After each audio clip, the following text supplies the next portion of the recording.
Տեսեք, ինչ վնաս է տալիս մեզ համացանցը այսօր։ Մենք ասում ենք երեխային սովորիր, կրթություն ստացիր, որ աշխատես, այլ մարդը սովորում աշխատում, աշխատանք է գտնում, ցածր աշխատավարձով, բայց տեսնում եմ մեկը կիսամերկ TikTok-ով ինչ-որ մի բոլովակ է նկարգծել է հազարավոր դոլարներ է աշխատում, ինքը էլ չի ուզում սովորի։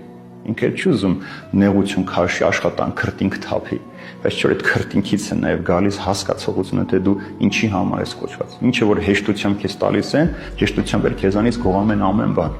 Քեզ հեշտությամբ գումարը տալիս է, բայց քո ինքնությունն է գողանում քեզանից։ Եվ մարդիկ սկսում են, այսպես տեսեք, հերթով ամեն մեկը մյուսին ընդօրինակելով, նույն սցենարներով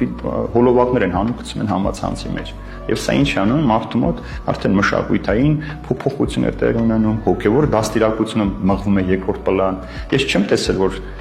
ծնողներ շատ քիչ կան մեր կյանքի մեջ, որ ամեն կերպ հոգ են տանում իրենց երեխաների հոգևոր դաստիարակությունը։ Երեխային լողի են տանում, բարի են տանում, նկարչական են տանում,